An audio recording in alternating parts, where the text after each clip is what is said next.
Welcome है आप सभी का आज के सेल्फ डेवलपमेंट प्रोग्राम में। मैं Dalton life style and wellness coach आप सभी का स्वागत करता हूं आज के मॉर्निंग सेल्फ डेवलपमेंट प्रोग्राम में। जिस तरह से हम डे बाई डे अपने हेल्थ के साथ साथ मेंटल हेल्थ को भी स्ट्रॉन्ग करने का हम कुछ नया रोजाना करते हैं, वास्तव में यही सफलता की सीढ़ी है कि हम हमेशा क्रिएटिव माइंड पर्सन यानी कुछ नया करने की तलाश में, कुछ नया करने के प्रयास में हम सभी मिल करके रहते हैं।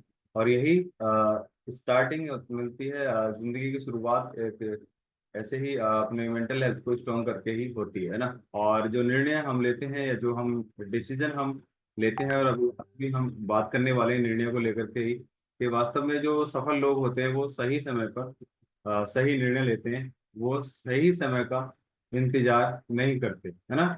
वो एकदम राइट टाइम राइट डिसीजन, एकदम राइट टाइम सडनली डिसीजन वो लेते हैं, यानी कि डिसीजन को लेकर के उसको सही साबित करते हैं।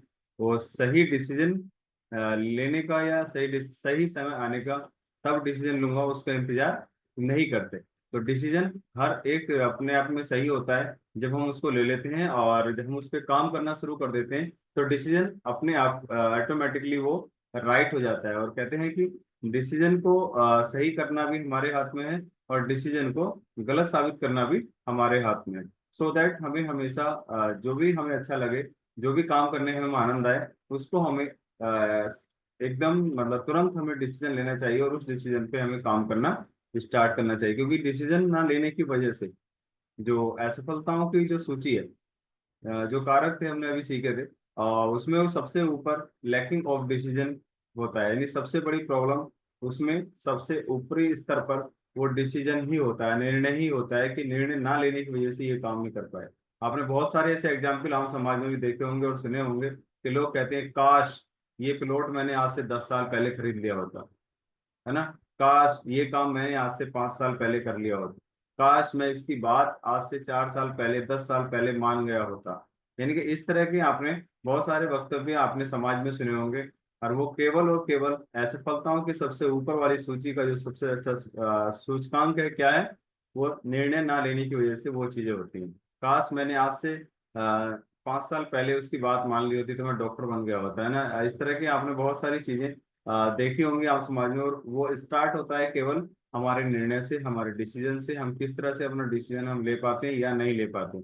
और वास्तव में डिसीजन लेना अकेले इंसान की बात नहीं है। डिसीजन लेना एक कहना चाहिए एक संगत की वजह से भी इंसान डिसीजन ले पाता है, कि वो किस तरह की संगत में रहता है, किस तरह के विचार, किस तरह की सोच वो रखता है, और वहाँ के लोग किस तरह की बात करते हैं। जिस भी हम सराउंडेड एरिया में रहते हैं, क्या वो क्रिएटिव बात करते हैं, यानी कि वो कुछ नया करने का प्रयास करने की बातें करते हैं, ये पीछे हटने की, चलो ये पहले इसको करने दो, तब मैं देखता हूँ, अगर इसको सही हुआ तब मैं इसको स्टार्ट करूंगा। तो वास्तव में जो डिसीजन है वो हमें तुरंत और स्वयं हमें लेना होता है, वही डिसीजन हमारे कामयाब होते हैं। वरना कहते हैं कि चाय और राय दोनों फ्री में मिलती है, और आज तक चाय से सेहत खराब होती है और राय से जीवन खराब हो जाता है, यानी कि दोनों का कोई फायदा जीवन में नहीं होता। इसलिए अपना द्वारा किया गया डिसीजन ही, अपने द्वारा लिया गया डिसीजन ही हमें सफलता तक पहुंचाता है।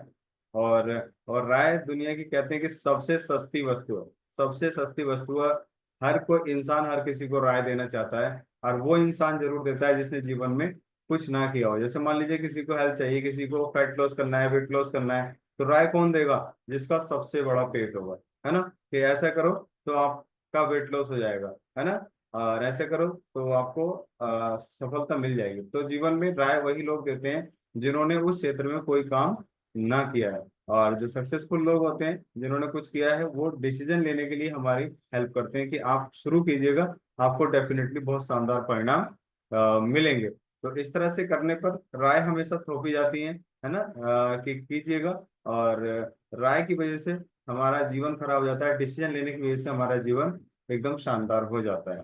तो वास्तविक ज्ञान हमेशा विनम्रता एवं मौन की तरह होता है। जो भी हम हमारा आत्मिक ज्ञान है, जो भी हम डेली अपना इनटेक कर, मतलब हम सीखते हैं, पुस्तकें पढ़ते हैं, अफर्मेशंस करते हैं, या थैंक यू करते हैं, ग्रेटिट्यूड फील करते हैं, वो हमेशा एकदम विनम्रता और मौन की तरह होता है। यानी कि एकदम लचीला होता है, और हर किसी के लिए कुछ ना कुछ सिंपैथी उसके अंतर्मन से निकलती है, चाहे समाज के लिए, अपने परिवार के लिए, या अपने फ्रेंड सर्किल, या किसी के लिए भी। सपोज दैट हमारे वेलनेस कोचेस सभी कितने शानदार तरीके से लोगों को इनवाइट करते हैं, उनकी सिंपैथी होती है कि जो परिणाम आज मेरे पास है वो इसको भी मिले, उसको निर्णय लेने में हेल्प करते हैं, ना कि उसको राय देते हैं। राय वो देते हैं जिन्होंने किया नहीं, क्योंकि वो कर चुके हैं अपना 10, 5, 15 किलो अपना फैट लॉस कर चुके हैं, वो भी चाहते हैं कि इसकी भी सेहत अच्छी हो, इसको भी अच्छा लगे। तो वहाँ क्या होती है, सबसे पहले क्या होती है उसके लिए विनम्रता यानी सिंपैथी होती है कि काश ये स्टार्ट करेगा तो ये भी अपनी लाइफ का एंजॉय कर सकता है। तो हमेशा वास्तविक ज्ञान में ही हमें विश्वास रखना चाहिए,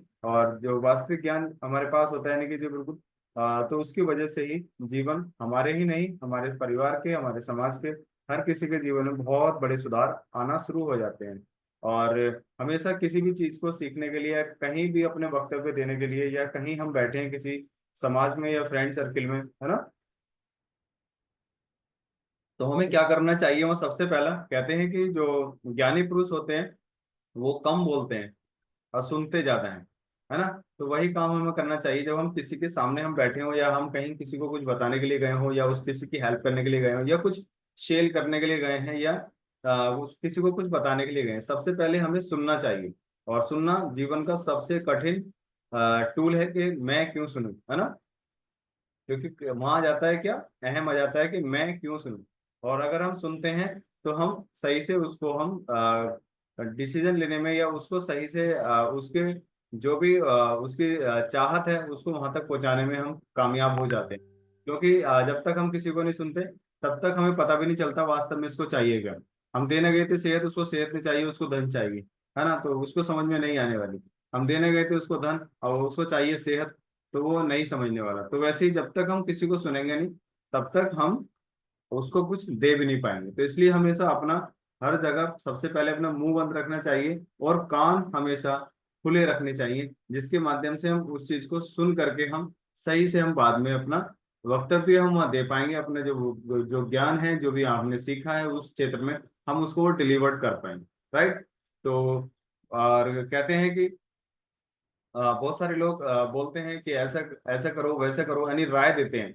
और राय से अच्छा है कि सबसे पहले वो करना चाहिए, खुद करके देखना चाहिए। जब हम उस चीज को करके देखते हैं तभी हम उसको अच्छे से बता पाते हैं, तभी हम अच्छे से उसको डील कर पाते हैं। और बताने से अच्छा है करके दिखाना, पहले करके दिखाना पड़ता है, तब लोग हमारे पे बिलीव करते हैं, तब उस इंसान पे लोग विश्वास करते हैं कि यस इसने किया है तो मैं भी कर सकता हूँ। फिर उतना बताने की भी जरूरत नहीं होती है। तो हमें हमेशा करके दिखाना चाहिए, क्योंकि हमेशा कर्म प्रधान होता है, शब्द प्रधान नहीं होते हैं। तो हमेशा कर्म पर विश्वास करना चाहिए, करो और फिर दूसरे को डिलीवर करो। सो दैट जब तक हम करेंगे नहीं तब तक हम किसी को बता भी नहीं पाएंगे। और करना ही जीवन का सबसे बड़ा टूल है। अगर करते नहीं हैं तो ऐसे समझिएगा कि अभी तक पैर घर के अंदर ही है ना।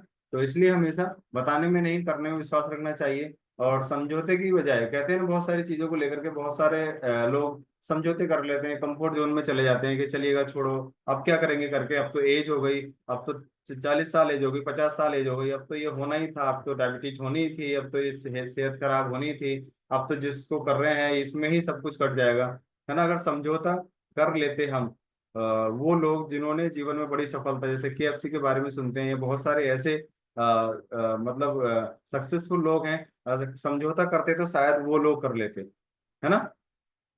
62 ईयर की एज में उनका जो रेसिपी थी वो पब्लिश हुई, है ना। वो अगर समझौता करते तो वो कर लेते। लेकिन समझौता करने से अच्छा है कि एक प्याला विष का पी लो, वो बहुत अच्छा है। लेकिन हमेशा समझौता एक अच्छे ज्ञान को, एक अच्छे इंसान को, एक अच्छे लीडर को खो देता है, और उसका कहते हैं कि उसका विध्वंस कर देता है। तो हमेशा हमें होने की तरफ नहीं, समझौते की तरफ नहीं, हमें हमेशा नया करने की तरफ हमें चलना चाहिए। अगर हम इस तरह से हम डेली कुछ ना कुछ नया करने पर, यानी समाज को कुछ देने की तरफ, मान लीजिए बहुत सारे आपने ऐसे एग्जाम्पल बहुत सारे ऐसे देखे होंगे आपने। जैसे हम किसी को कुछ नया करने के लिए इनवाइट करते हैं, नया सीखने के लिए इनवाइट करते हैं ना, किसी मान लीजिए मीटिंग में, ट्रेनिंग्स में, या किसी इवेंट्स के अंदर हम इवेंट इनवाइट करते हैं, तो वहाँ उस तरीके से लोग नहीं आ पाते, क्योंकि सीखना बहुत ज्यादा बोरिंग है ना। सीखना बहुत ज्यादा बोरिंग है। अगर इंटरेस्टिंग होता तो शायद वो आसानी से आ जाते। इंटरेस्टिंग कहाँ होता है, किसी के बर्थडे पार्टी है या कोई मैरिज है, तो वहाँ के लिए बहुत सारा टाइम होता है। एक बार इनविटेशन दो, व्हाट्सएप भी कर दो, तब भी लोग आ जाते हैं। लेकिन कहीं कुछ सीखने का नजरिया हो या सीखने के लिए कुछ करना हो, तो वहाँ कई बार कॉलिंग करने के बाद भी नहीं आ पाते, क्योंकि सीखना बहुत ज्यादा बोरिंग है। और वास्तव में 2% लोग ही सीखने पर ध्यान देते हैं। तभी आज तक कहते हैं कि द सीक्रेट ऑफ मूवी में बताया गया है कि दुनिया का तमाम धन 2% लोगों के पास है। जितना धन 98% लोगों को पाता है, उतना धन केवल और केवल 2% लोगों के पास है। यही कारण है कि वो 2% लोग हमेशा सीखने पर ध्यान देते हैं, सही समय पर निर्णय लेते हैं, वो कम बोलते हैं, सुनते ज्यादा हैं, और बताते कम है, करते ज्यादा हैं, क्योंकि कर्म प्रधान है ना। तो हमेशा उन 2% में रहिएगा, और 98% से धीरे धीरे धीरे धीरे मूव कीजिएगा। और एक दिन आपकी भी कहानी ऐसे ही सुनी जाएगी जैसे कि हम और लोगों की कहानियां सुनेंगे। Thank you very much. Thank you. मिलेंगे कल सुबह ठीक 5:15 बजे फिर से सेल्फ डेवलपमेंट प्रोग्राम में। Thank you, bye bye.